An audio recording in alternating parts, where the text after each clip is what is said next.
요즘 공기 속에 뭔가 불안감이 떠다니는 것 같다? 혹시 그런 생각 안 해보셨나요? 아침에 무심코 켠 뉴스 헤드라인에서도 그렇고, 점심 먹고 카페에 앉아 있으면 들려오는 옆자리 대화 속에서도 어딘가 모르게 좀 무거운 분위기가 느껴질 때가 많습니다.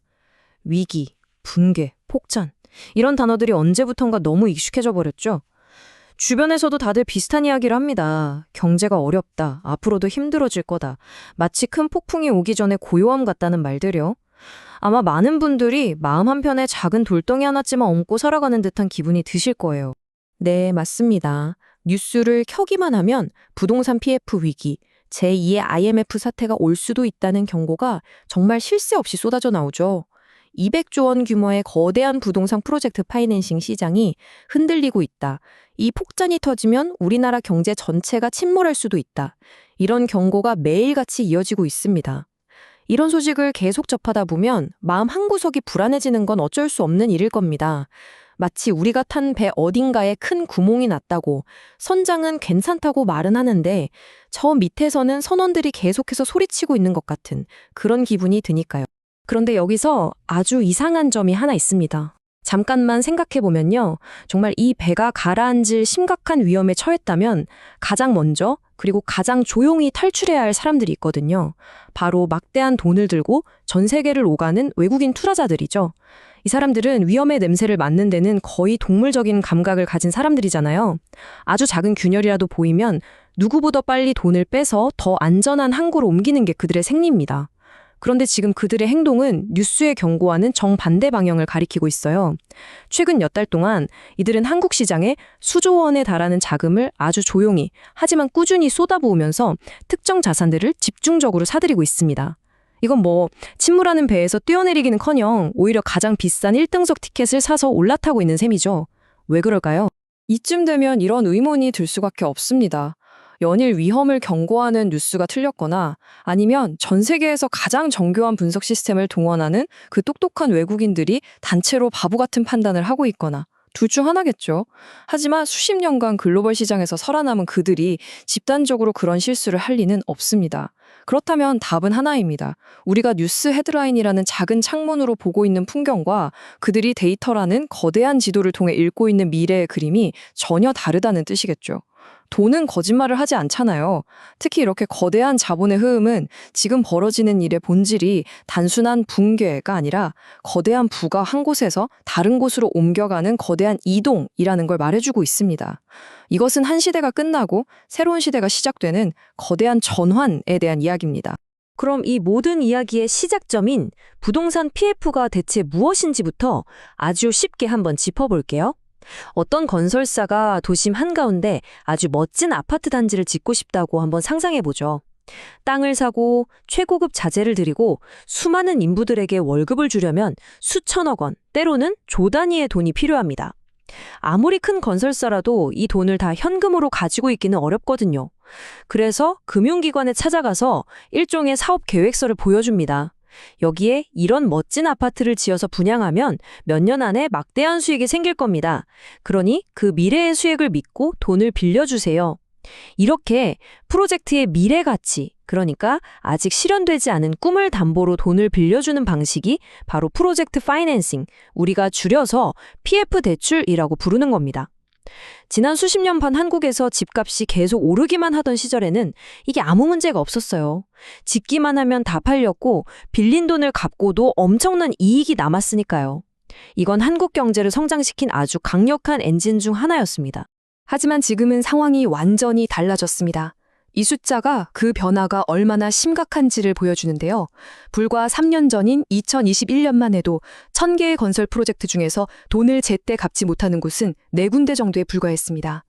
연체율이 0.37%였죠. 그런데 2024년 현재 그 숫자가 35개로 거의 9배 가까이 폭증했습니다. 3.5%라는 연체율은 그냥 단순한 숫자가 아닙니다.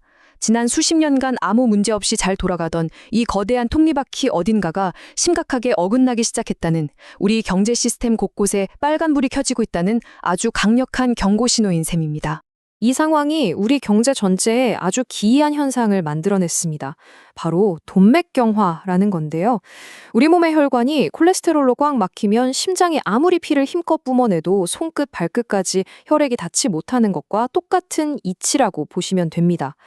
중앙은행이라는 경제의 심장이 경기를 살리기 위해서 기준금리를 내리면서 돈이라는 혈액을 시장에 계속 공급하고 있어요. 그런데 금융기관이라는 혈관이 부동산 PF라는 거대한 콜레스테롤 덩어리 때문에 꽉 막혀버린 겁니다. 은행들은 저쪽으로 돈을 보냈다간 우리까지 위험해질 수 있다고 판단해서 돈줄을 그냥 꽉 잠가버리는 거죠. 결국 돈은 엉뚱한 곳에서만 맴돌 뿐 정작 새로운 기술을 개발하거나 직원을 더 뽑으려고 하는 건강한 기업이나 가게로는 흘러 들어가지 못하는 그런 기현상이 벌어지고 있는 겁니다. 사실 정부도 이 막혀버린 혈관을 어떻게든 뚫어보려고 노력을 했습니다. 대표적인 사례가 2022년 단군 이래 최대 재건축이라고 불렸던 둔촌주공 사태 때의 대응이었죠. 1만 2천 세대가 넘는 이 거대한 프로젝트가 자금난으로 멈춰설 위기에 처하자 정부와 금융권이 긴급하게 자금을 투입해서 가까스로 부도를 막았습니다. 말하자면 당장 심장이 멎으려는 환자에게 아주 강력한 심폐소생술을 한 셈이에요. 급한 불을 끄는 데는 성공했지만 문제는 이 응급처치가 예상치 못한 그리고 어쩌면 더 심각한 부작용을 낳기 시작했다는 겁니다. 조금만 더 천천히 짚어보면 이렇습니다. 시장이라는 건 원래 스스로 병을 치료하는 능력이 있거든요. 경쟁력이 없는 프로젝트는 자연스럽게 정리되면서 그곳에 묶여있던 돈과 자원이 더 건강하고 가능성 있는 곳으로 흘러들어가는 거죠. 이게 바로 시장의 자정작용입니다. 하지만 정부가 인공호흡기를 꽂아주니까 사실상 사망 선고를 받아야 할 프로젝트들이 연명치료를 받게 된 겁니다. 이런 기업들을 우리는 흔히 좀비 기업이라고 부르죠. 이 좀비 환자들이 왜 문제일까요? 한정된 병상과 희귀의약품을 이들이 전부 다 차지하고 있기 때문입니다. 감기처럼 가벼운 병에 걸렸거나 간단한 수술만 받으면 다시 건강하게 사회로 돌아갈 수 있는 다른 환자들이 정작 치료받을 기회를 빼앗기는 거죠. 경제학에서는 이걸 구축 효과라고 부릅니다. 죽어가는 쪽이 살아날 수 있는 쪽의 자원까지 전부 빨아들여서 결국 시스템 전체를 병들게 만드는 현상입니다. 자, 그런데요. 여기까지 들으면 정말 한국 경제 전체가 아주 심각한 병에 걸린 것처럼 보이잖아요. 하지만 시야를 조금만 더 넓혀보면 어쩌면 완전히 다른 그림이 보이기 시작합니다. 지금 우리가 목격하고 있는 이 고통은 경제 전체가 앓고 있는 병이 아닐지도 모릅니다. 이것은 지난 30년간 한국 경제를 멱살 잡고 이끌어왔던 부동산과 건설이라는 낡고 육중한 성장 엔진이 마침내 수명을 다하고 멈춰서는 과정일 수 있습니다. 말하자면 한 시대의 장례식인 셈이죠. 이 숫자를 보면 그 이유가 너무나도 명확해집니다. 0.75. 이게 바로 지금 대한민국의 합계 출산율입니다. 여성 한 명이 평생 낳을 것으로 기대되는 아이의 수죠. 지금의 인구가 그대로 유지되려면 이 숫자가 최소 2.1은 되어야 한다고 하잖아요. 0.75라는 건 지금 한 세대가 다음 세대로 넘어가면 인구가 지금의 3분의 1 수준으로 줄어든다는 걸 의미합니다. 그럼 여기서 아주 상식적인 질문을 한번 던져봐야 합니다. 집을 필요로 하는 사람은 계속해서 그것도 아주 가파르게 줄어드는데 계속해서 새 아파트를 짓는 방식의 경제가 과연 앞으로도 계속될 수 있을까요? 수요는 사라지는데 공급만 계속된다면 그 끝은 이미 정해져 있는 거나 마찬가지입니다. 그렇다면 지금 벌어지고 있는 이 일들은 재앙이나 붕괴가 아닙니다. 오히려 지난 수십 년간 이어져 온 비정상이 마침내 정상으로 돌아가는, 물론 고통스럽지만 필연적인 과정이라고 볼 수 있습니다. 거대한 구조 조정인 셈이죠. 마치 내 몸에 맞지도 않는 옷을 수십 년간 억지로 입고 있다가 마침내 내 몸에 꼭 맞는 새 옷으로 갈아입는 과정과 같다고 할까요? 옷을 갈아입는 그 순간은 잠시 불편하고 어색할 수 있지만 결국에는 훨씬 더 편안하고 자유로워지는 것처럼 말입니다. 역사를 돌아보면 이런 거대한 전환기는 항상 있었습니다. 1997년 외환위기 때 수많은 기업들이 도산하고 가장들이 일자리를 잃고 거리로 나왔습니다. 정말 끔찍한 고통이었죠. 하지만 그 고통스러운 과정을 통해서 부실 기업들이 정리됐고 살아남은 삼성전자나 현대차 같은 기업들은 체질을 완전히 개선해서 세계적인 기업으로 도약하는 발판을 마련했습니다. 2008년 글로벌 금융위기 때도 마찬가지였어요. 모두가 공포에 떨면서 자산을 내던질 때 그 바닥에서 기회를 본 사람들은 이후 10년간 엄청난 부를 이뤘습니다. 이처럼 위기는 언제나 낡은 것을 무너뜨리고 새로운 것을 세우는 기회였습니다. 그리고 부의 대이동이 일어나는 가장 극적인 순간이었죠. 이제 다시 맨 처음에 그 질문으로 돌아가 보죠. 그 똑똑한 외국인 투자자들은 바로 이 거대한 구조 변화의 흐름을 읽고 있는 겁니다. 그들은 한국이라는 배가 가라앉고 있다고 생각하는 게 아니에요. 다만 배 안의 낡은 객실에서 나와서 새롭게 단장한 첨단 시설의 객실로 자리를 옮기고 있을 뿐입니다. 투자 용어로는 이걸 포트폴리오 교체, 즉 로테이션이라고 부릅니다. 그들의 움직임을 보면 명확하게 두 개의 방향이 보입니다. 그들이 뭘 팔고 있는지 한번 보세요. 금융, 건설, 부동산 관련주, 즉 부동산과 함께 낡아가는 한국 경제의 과거입니다. 반대로 그들이 뭘 사고 있는지 보세요. 반도체, 인공지능, 방산, 조선. 이것들은 한국 경제의 미래를 이끌 새로운 동력들이죠. 간단히 말해서 그들은 부동산 한국이라는 배에서 내려서 기술 한국이라는 새로운 배로 갈아타고 있는 겁니다. 그들의 눈에는 이미 한국이 두 개로 보이는 거죠. 저물어가는 한국과 이제 막 떠오르는 한국으로요. 그들이 베팅하는 이 기술 한국의 잠재력은 전 지구적인 거대한 흐름과 맞닿아 있습니다.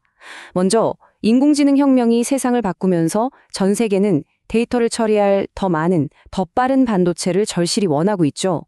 바로 그 심장부에 삼성전자와 SK하이닉스의 HBM 메모리가 있습니다. 또 기후위기에 대응하기 위해 전 세계가 친환경 에너지로 전환하면서 그 에너지를 실어나를 LNG 운반선 수요가 폭발하고 있는데요. 이 시장은 거의 한국 조선사들의 동무대나 다름없습니다. 마지막으로 세계 곳곳에 지정학적 불안이 커지면서 각국은 국방력을 강화하고 있고 K9 자주포 같은 한국산 무기들이 가성비와 신뢰성을 무기로 전 세계 시장을 공략하고 있습니다. 이 세 가지는 모두 거스를 수 없는 시대의 흐름이고 한국은 그 흐름의 가장 중심에 서 있는 국가 중 하나입니다. 그런데 외국인들의 전략에는 또 다른 한 축이 있습니다. 훨씬 더 인내심이 필요하고 어쩌면 더 대담한 전략이죠. 그들은 부동산 PF 위기가 본격적으로 터지기를 기다리고 있습니다. 좀 이상하게 들릴 수도 있죠. 왜 위기가 오기를 기다릴까요? 진짜 위기가 닥치면 평소에는 절대 시장에 나오지 않던 최고급 자산들이 공포에 질린 사람들에 의해서 헐값에 쏟아져 나오기 때문입니다. 예를 들면 서울 강남 한복판의 핵심 상업용 빌딩이라던가 재무구조가 아주 탄탄한 우량 기업의 회사채 같은 것들이요. 투자업계에서는 이런 자산들을 고통받는 자산, 영어로는 distressed asset 혹은 더 직설적으로 피 묻은 다이아몬드라고 부르기도 합니다. 위기의 고통 속에서만 발견할 수 있는 귀한 자산이라는 뜻이죠. 그들은 지금 현금을 쌓아두고 바로 그 순간을 냉정하게 노리고 있는 겁니다. 역사를 돌아보면 이런 거대한 전환기마다 부는 결코 사라지지 않았습니다. 단지 주인을 바꿨을 뿐이에요. 낡은 부가 무너진 자리에 새로운 부가 쌓였습니다. 공포에 휩쓸려서 변화의 본질을 보지 못한 사람들에게서 냉정하게 흐름을 읽고 미래에 베팅한 사람들에게로 부가 이동했습니다. 어쩌면 지금 우리가 서 있는 이 시점도 바로 그런 거대한 부의 이동이 시작되는 순간일지도 모릅니다. 부동산과 건설이라는 콘크리트 경제가 저물고 반도체와 인공지능이라는 코드의 경제가 떠오르고 있습니다. 이 거대한 흐름 속에서 매일같이 들려오는 위기라는 경고음에 우리는 어떻게 반응해야 할까요? 누군가는 이 변화를 재앙으로 받아들일 것이고 또 누군가는 10년에 한 번 오는 기회로 받아들일 겁니다. 그리고 그 선택에 따라서 10년 후 우리의 모습은 완전히 달라져 있겠죠. 이런 흐름을 보면서 한 번쯤 조용히 생각해 볼 문제일지도 모릅니다. 우리는 이 거대한 전환에 어디쯤에 서 있고 또 어디를 향해 나아가야 할까요?